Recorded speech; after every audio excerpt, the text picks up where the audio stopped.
Hello guys, welcome back to my YouTube channel Manisha DP के। तो आज का जो ये वीडियो होने वाला है वो है थंबनेल के अकॉर्डिंगली माय जर्नी, कि मेरी यूट्यूब की क्या जर्नी है। आप सोच रहे होंगे कि लोगों के जब पेमेंट आ जाती है तब वो अपनी जर्नी बताते हैं कि हमारी यूट्यूब की क्या जर्नी रही है, हमें कितनी पेमेंट आई है, मतलब उनकी अभी तक क्या जर्नी रही है। तो इसकी क्या जर्नी होगी, ये तो अभी मतलब इसके तो बहुत कम फॉलोअर कम सब्सक्राइबर्स हैं। तो नहीं, ऐसा नहीं होता है। हर किसी की मतलब किसी की 10 सब्सक्राइबर भी है ना, उसकी भी कुछ ना कुछ तो जर्नी होती है। तो मेरी क्या जर्नी है ये मैं आपके साथ शेयर करना चाहती हूँ, क्योंकि हो सकता है इससे आपको कुछ मोटिवेशन मिले, हो सकता है कुछ मेरी जो गलती है उससे कुछ आपके लिए ऐसा हो कि आपको वो नहीं करनी है। तो वो चीज़ मैं आपके साथ आज शेयर करने के लिए आई हूँ। और बहुत जो ये चीज़ हम करते हैं ना कि कैमरे के सामने ऐसे अपने आप को प्रेजेंट करना, अपनी बातें रखना, that is also a difficult task कि हर कोई नहीं कर पाता है। बहुत इसके लिए बहुत कॉन्फिडेंस चाहिए, इसके लिए बहुत आपको प्रैक्टिस चाहिए। तो वही चीज़ें मैं आपके साथ आज शेयर करने वाली हूँ कि क्या मेरी जर्नी रही है। तो लेट्स गेट स्टार्टेड। बताते हैं आपको कि मेरी क्या जर्नी है, या मैं क्या चीज़ों से सीख के, समझ के, क्या गलतियाँ करके अब कहाँ पे स्टैंड कर रही हूँ और मैं क्या अब सीख रही हूँ। तो सबसे पहले हम बात करते हैं, my name is Manisha Sharma. Qualification की बात करें तो मैंने एमकॉम की हुई है फ्रॉम अच्छी यूनिवर्सिटी। और बात करें ऑक्यूपेशन की तो अभी तो I am working as a house wife. अभी ऐसी ऑक्यूपेशन नहीं है कि मैं जॉब करती हूँ या मैंने कुछ अचीव किया है अभी। तो ये मेरा ड्रॉबैक है, लिटरली मैं ये मानती हूँ कि ये मेरा ड्रॉबैक है। तो अब इसके लिए काम करना है, सिर्फ इसके लिए हम काम कर सकते हैं जो हमारा ड्रॉबैक है। मेरी शादी हुई थी इन 2017। मैंने अपनी एजुकेशन 15-16 में कंप्लीट कर ली थी एमकॉम। फिर उसके बाद मेरी शादी हुई इन 2017। तो 2017 में सोशल मीडिया नहीं था, कुछ भी नहीं था। लोग टिकटॉक था उस टाइम पे, एज़ यू नो कि टिकटॉक पे लोग वीडियोस बनाते थे। तो जब मेरी शादी हुई तो मेरे पास जब जैसे किसी लड़की की शादी होती है तो उसके पास नए नए गहने होते हैं, नई साड़ियाँ होती है, नया मेकअप होता है, सब कुछ नया होता है। तो मेरे साथ भी ऐसा था कि टिकटॉक था और मैं टिकटॉक देखा करती थी और मैं टिकटॉक पे वीडियोस बनाया करती थी विद हस्बैंड्स परमिशन। मैंने सबसे पहले अपने हस्बैंड को पूछा था, बताया था। मैंने एक वीडियो बनाई थी टिकटॉक पे, तो मैंने उनको दिखाया कि ऐसे मैं वीडियोस बनाती हूँ, तो देखो कैसा, मतलब आप एग्री रहो। तो ऑन अ फर्स्ट थॉट उन्होंने कहा कि मुझे कोई प्रॉब्लम नहीं है, तुम्हें सही लगता है, तुम बनाती हो या तुम्हें इंटरेस्ट है तो तुम कर सकती हो, मुझे इस चीज़ से कोई प्रॉब्लम नहीं है। उसके बाद भी मुझ में इतना कॉन्फिडेंस नहीं आया कि मैं, मतलब मेरे हस्बैंड ने बोल दिया तो कर दो शुरू, नहीं आया। बिकॉज़ एक बहू बनने के बाद आप समझ सकते हो कि मतलब लेडीज़ तो या लड़कियां जो है वो मेरी बात समझ पाएंगी कि जब आप एक बहू बन जाते हो तो हस्बैंड की जो चॉइस है वो तो सबसे फर्स्ट इम्पॉर्टेंट होती है। लेकिन जो फैमिली के अदर मेंबर्स हैं उनका भी हमें जो पॉइंट ऑफ व्यू है वो सोचना चाहिए, देखना चाहिए और उनका पॉइंट ऑफ व्यू भी लेना चाहिए। तो मेरे हस्बैंड तो फुल्ली एग्रीड थे, तुम कुछ भी करो, मुझे उस चीज़ से कोई प्रॉब्लम नहीं है। तो उनका तो हमेशा से सपोर्ट था और सपोर्ट है भी और हमेशा आगे रहेगा भी। तो उन्होंने मुझे कहा कि तुम अगर जिस चीज़ में काम करना चाहती हो या तुम कुछ भी करना चाहती हो तो तुम कर सकती हो। तो कॉन्फिडेंस लो था उस टाइम पे, नहीं आया था। तो फिर मैंने टिकटॉक प्राइवेट नहीं, मतलब पब्लिक नहीं किया, प्राइवेट ही रखा। कुछ लोगों को ऐड किया। मैं देखती थी कि लोग टिकटॉक पे वीडियोस बनाते हैं तो ये तो मैं भी बना सकती हूँ, तो मैं बना लिया करती थी। कभी कभी मैं अपने हस्बैंड को दिखा दिया करती थी तो वो लाइक कर दिया करते थे। फिर एक टाइम ऐसा आया, सडनली टिकटॉक बैन हो गया, है ना, पता है किसको कि टिकटॉक बैन हो गया था। फिर उसके बाद सब जो है टेंशन में आ गए कि अब क्या करें, अब तो कुछ भी नहीं है। उस टाइम पे कोई प्लेटफॉर्म ऐसा भी नहीं था कि उसके अलावा आप किसी पे रील्स बना सकते हो या काम कर सकते हो। यूट्यूब भी इतना लेवल पे नहीं था कि लोग वीडियोस बनाएं या अपना व्लॉग बनाएं या जो भी करें, नेट भी फ्री नहीं था उस टाइम पे, ऐसा सही नहीं था। इन 2017-18 की मैं बात कर रही हूँ। अभी तो नेक्स्ट लेवल है सब चीज़ें, बहुत फ्री हो गया है जब से जियो आया है, तब से बहुत चीज़ें चेंज हो गई हैं। तो उस टाइम पे क्या था, टिकटॉक बंद हो गया, अब क्या करें। मैं भी ये था कि चलो बंद हो गया कोई बात नहीं, अब क्या करेंगे, कुछ भी नहीं कर सकते, चलो कोई नहीं, बंद हो गया सो हो गया। फिर एंट्री ली मेरी लाइफ में इंस्टाग्राम ने।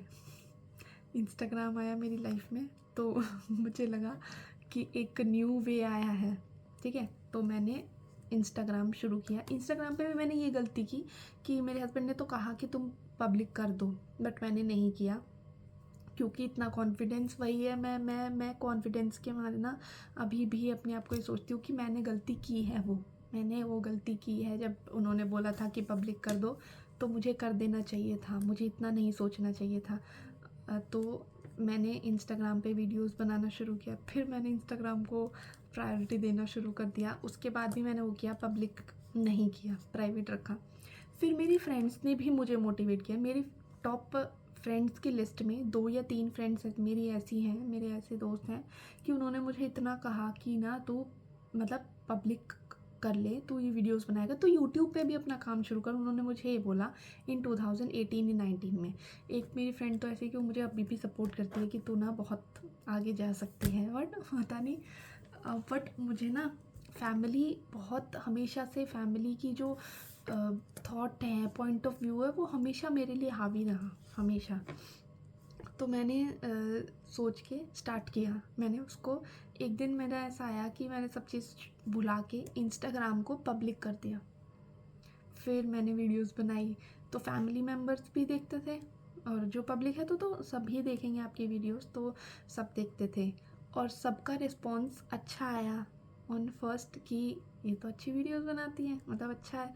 एक सही और एक गलत होता है, देखो गलत के तो मैं साथ कभी नहीं हूँ, गलत चीज़ें भी होती हैं सही भी होती हैं, ये तो सबको पता होता है गलत क्या है सही क्या है। गलत सही का डिफरेंस तो सबको पता है कि गलत चीज़ें क्या हैं और सही चीज़ें क्या हैं। अगर अपनी डिग्निटी को मेंटेन रखते हुए कोई इंसान अपना करियर बनाना चाहता है, अपने फैमिली को ध्यान में रखते हुए अपने करियर में आगे बढ़ रहा है, तो उसमें कुछ भी गलत नहीं है। लेकिन हाँ, अगर कोई चीज़ें ऐसी हैं कि आप फैमिली को नहीं पता है, आप फैमिली से अलग हट के या फैमिली को छुपा के कुछ चीज़ें कर रहे हो, तो आई थिंक वो गलत है। मैं उस चीज़ का भी सपोर्ट नहीं करती हूँ, बट मेरे लिए फैमिली की पॉइंट ऑफ व्यू बहुत मैटर करता है। अभी तो सडनली 80% टू 90% लोग सेटिस्फाइड हैं for what I am doing, तो मैं इसीलिए अब इतनी आगे हूँ। तो उस टाइम इंस्टाग्राम पब्लिक किया मैंने, तो वहाँ पे चलते हैं। इंस्टाग्राम पब्लिक किया मैंने तो अच्छा रिस्पॉन्स आया, मतलब अच्छे से मैं बनाने लगी। उस टाइम पे मैंने अपना यूट्यूब चैनल भी बना लिया था इन 2019। मैंने इंस्टाग्राम के साथ अपना यूट्यूब चैनल भी बना लिया था मनीषा शर्मा के नाम से, सिंपली। उस टाइम पे मुझे इतनी नॉलेज नहीं थी कि यूट्यूब पे क्या पोस्ट करें क्या ना करें, क्योंकि उस टाइम पे तो बहुत लेवल के लोग बनाते थे। कैरी मिनाटी हो गया, बहुत लोग ऐसे ऐसे देखते थे जिनका फेस नोन है, जिनको सब जानते हैं, उन्हीं की वीडियोस देखा करते थे। अब तो बहुत व्लॉगिंग और सब बहुत चीज़ें आ गई हैं, बहुत लोग आ गए हैं जिनको सब जानते हैं। उस टाइम पे नहीं था। मैंने अपना चैनल बनाया था इन 2019 में, तो मुझे नहीं पता था क्या वीडियो पोस्ट करूँ, क्या इस पे डालूँ क्या नहीं डालूँ। शॉर्ट्स भी नहीं थे उस टाइम पे, अब तो शॉर्ट्स भी आ गए हैं। तो मैंने एक डांस वीडियो था मेरा, मैंने सोचा था कि जो मैं कॉलेज में डांस करती थी ना, और जो मेरी वीडियोस हैं मैम के साथ मस्ती करते हुए, कॉलेज के डांस वीडियोस हैं, और जो मैंने फंक्शंस में पार्टिसिपेट किया है, तो वो मैं शो कर दिया करूँगी। तो मैंने वही किया। मैंने एक अपना डांस का वीडियो यूट्यूब पे पोस्ट कर दिया। डांस करी थी मैं उसमें, एक डांस मेरी फ्रेंड में, मैं और मेरी फ्रेंड थी, तो हम उसमें डांस कर रहे थे, तो मैंने वो यूट्यूब पे पोस्ट कर दिया। फिर उस पर पोस्ट करने के बाद मैंने किसी को नहीं बताया कि मैं ना यूट्यूब पे ऐसे मैंने एक वीडियो पोस्ट कर दिया है। तो उस पर बिना किसी को बताए 50 व्यूज़ आ गए थे उस टाइम। मैंने सोचा अरे वाह, ये तो चल गया, मतलब मैं तो अब फेमस हो जाऊँगी। तो उस टाइम पे मैंने उसको सोचा कि ये ना अच्छी बात है, 50 व्यूज़ आ गए, किसी को भी ना बताया होगा, मैं किसी को बताऊंगी तो भाई बहुत अच्छा व्यू आएगा। तो नेक्स्ट डे मैंने जब उसको देखा तो उस पर कॉपीराइट, मुझे नहीं पता था कि कॉपीराइट क्या है, स्ट्राइक क्या है, उस टाइम पे नहीं पता था, इतनी नॉलेज नहीं थी। तो स्ट्राइक, कॉपीराइट प्लस 2 मोर, मतलब कॉपीराइट के साथ 2 चीज़ें और थी। तो मैंने ये देखा यूट्यूब पे कि कॉपीराइट क्या होता है, स्ट्राइक क्या होता है। अच्छा, फिर मैंने किसी से पूछा भी कि ये कॉपीराइट क्यों आता है, कि कॉपीराइट क्या होता है, स्ट्राइक क्या होता है।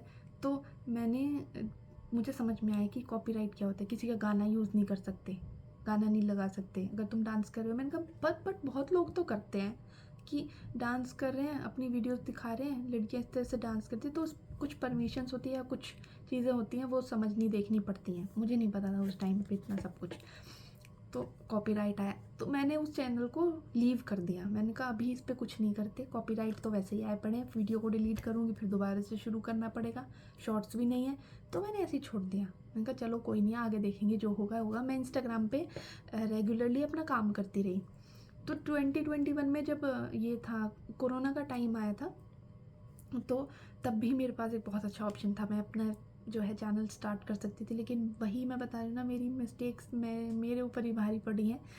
तो मैंने इंस्टाग्राम पे रेगुलरली काम किया, इंस्टाग्राम पे मैं वीडियोस बना लिया करती थी। फिर एक दिन वीडियो मेरी और मेरे हस्बैंड की क्रॉस करी 1.5 लाख, 1,50,000 व्यूज़ आए। मेरे और मेरे हस्बैंड ने एक वीडियो बनाई थी, उस पर मैंने सोचा कि ना लोगों को थैंक यू करते हैं कि ना उन्होंने हमारी वीडियोस को इतना लाइक किया और मतलब इतने फॉलोअर्स आए उससे। एटलीस्ट 500 फॉलोअर्स मेरे गेन हुए थे उस सिंगल वीडियो से, अभी 1-2 साल पहले। तो मुझे लगा थैंक यू करते हैं सबको। चलो मैंने उनसे पूछा, मैं कहा आपकी और मेरी ना वीडियो ऐसे 1.5 लाख क्रॉस कर गई है, तो चलो थैंक यू करते हैं लोगों को, हाँ आओ। तो मैंने थैंक यू की वीडियो बनाने का सोचा और वहीं से मेरा ड्रॉबैक शुरू हुआ। मेरी लाइफ में कुछ ऐसी चीज़ें हुई, पर्सनल चीज़ें हुई कि मुझे वो सब चीज़ें मैंने छोड़ दी। मैंने यूट्यूब भी छोड़ दिया, मैंने इंस्टाग्राम भी छोड़ दिया, मैंने वीडियोस नहीं बनाई। फिर 6 महीने हो गए मैं एक्टिव नहीं थी, मैंने छोड़ दिया because of some personal reasons. कुछ चीज़ें ऐसी हो गई थी मेरे साथ, मैं उसको शेयर नहीं कर पाऊँगी, कि मुझे कुछ समझ नहीं आ रहा था कि ये क्या हो रहा है। फिर टर्निंग पॉइंट आया लाइफ में कि यार जो होता है हो जाए, लेकिन तुम्हें आगे बढ़ना है, कुछ भी हो जाए तुम्हें आगे बढ़ना होता है। तुम एक चीज़ को लेके नहीं बैठे रह सकते, ठीक है। जो भी लाइफ में होता है प्री प्लान्ड होता है या तो कुछ भी होता है, तुम एक चीज़ को जो तुम्हारे साथ हो गया उस चीज़ को कंटिन्यू नहीं कर सकते। अगर तुम्हें आगे बढ़ना है तो कुछ चीज़ों को तुम्हें पीछे छोड़ के आगे बढ़ना ही पड़ता है। तो मैंने सोचा कि चलो आगे बढ़ते हैं, नहीं सोचते इन सब चीज़ों के बारे में। फिर मैंने अपना यूट्यूब चैनल दोबारा से बनाया। तो मेरे यूट्यूब चैनल, मेरी डॉटर छोटी है तो वो किड्स और ये कार्टून्स वगैरह देखती है, तो मेरे यूट्यूब का जो एल्गोरिथम है वो किड्स वाला हो गया था। मतलब उस पर किड्स रिलेटेड सब चीज़ें आती थी, तो मैं उसको फिर दोबारा कंटिन्यू नहीं कर पाई। तो मैंने सोचा कि फ़ोन चेंज करते हैं। फ़ोन चेंज करने का क्या इशू था कि वो फ़ोन ठीक से वर्क नहीं कर रहा था। 6 साल हो गए थे उस फ़ोन को। मेरी शादी हुई थी 2017 में। फिर मैंने 18 में फ़ोन लिया, नया फ़ोन लिया था। तब मैं टिकटॉक वगैरह ये सब चीज़ें एक्टिव थी, यूट्यूब पे थी, सब चीज़ें बनाती थी। तो मैंने 2018 में फ़ोन लिया था। अब मैंने वो फ़ोन, फिर मैंने 6 साल उस फ़ोन से काम किया। फिर वो फ़ोन थोड़ा डल हो गया, उससे कमेंट्स भी नहीं हो पाते थे, अब भी नहीं हो पाते हैं, और चलता नहीं था, हैंग होने लगता था। तो मैंने सोचा कि यूट्यूब इससे करने से बेटर है कि एक नया फ़ोन लेके, हमें नया फ़ोन तो लेना ही है, तो मैं यूट्यूब नए फ़ोन से स्टार्ट करूँगी। तो फिर मैंने एक नया फ़ोन लिया इन 2024 में, ठीक है। अभी रिसेंटली 2 महीने पहले मैंने फ़ोन लिया। तो मैंने फिर अपना यूट्यूब चैनल बनाया। मैंने कहा नया फ़ोन लिया है, इसीलिए लिया है कि मैं यूट्यूब चैनल पे काम करूँगी, मैं यूट्यूब पे आऊँगी और मैं अपना चैनल बनाऊँगी। मैंने सोच के रखा है, ठीक है। और मेरे फेवर में 80% लोग हैं भी, फैमिली भी, कुछ प्रॉब्लम नहीं है फैमिली मेम्बर्स को भी, और मेरे हस्बैंड को तो पहले से ही नहीं थी, वो तो मेरे सपोर्ट में थी। तो चलो अपना एक करियर स्टार्ट करते हैं। तो मैंने सोचा यूट्यूब पे मुझे एक पाथ मिलेगा, यूट्यूब एक ऐसा प्लेटफॉर्म है जिस पे अगर आप चाहते हैं आपका एक करियर सेटअप हो, आप कुछ कर पाएँ, अपना लाइफ़स्टाइल या अपना जो भी आप में कुछ टैलेंट है, हर किसी में टैलेंट होता है, अगर वो टैलेंट आप यूज़ करते हैं या शो करते हैं तो आप एक पाथ अचीव कर सकते हैं, जो आप अचीव करना चाहते हैं वो डेफ़िनेटली कर सकते हैं। तो वही चीज़ मैंने भी सोची कि चलो यूट्यूब पे आते हैं। तो अब मैं यूट्यूब पे एक्टिव हूँ फ्रॉम पास्ट 1 मंथ से, कि मैं ना अच्छे से रेगुलरली काम करूँगी। और इंस्टाग्राम मेरा बहुत डाउन चल रहा है, उसके बारे में तो बात ही मैं क्या करूँ। 750 फॉलोअर्स से मैं 723 पे आ चुकी हूँ। तो मुझे नहीं पता ये क्यों हो रहा है, बट देखते हैं क्या होता है। बट मैं यूट्यूब से ये उम्मीद करूँगी कि इस पे ऐसा ना हो और मेरा करियर एक ठीक डायरेक्शन में चले। तो इससे अगर आप ये समझते हैं कि हम पहले सोचें कि हमें क्या करना है, मत करो। मैंने ये चीज़ें की हैं कि मैंने बहुत समझा है, बहुत सोचा है, बहुत चीज़ें प्रैक्टिस की हैं। जो मैं ये अब आपके साथ शेयर कर रही हूँ, ये मैंने अपने साथ खुद करी हैं। मैंने खुद कैमरे के सामने 15-15 मिनट अपने आप को बोला है, अपने आप से बात की है। तब मैंने खुद को देखा है कि मैं सही बोल रही हूँ, क्या मैं बोल पा रही हूँ अपनी बातें, क्या मैं आप तक अपनी बातें पहुँचा पा रही हूँ। तो मैंने ये सब चीज़ें की हैं, उसके बाद मैं आपसे ये सब चीज़ें शेयर कर रही हूँ। तो ये मेरी प्रैक्टिस है। तो अगर आप कैमरे को फेस नहीं कर पा रहे हैं तो अपने आप को रिकॉर्ड करके पहले खुद सुने कि क्या मैं सही बोल रही हूँ, क्या मैं गलत बोल रही हूँ, या क्या हम ऑडिबल हैं कि हमें लोग सुनेंगे।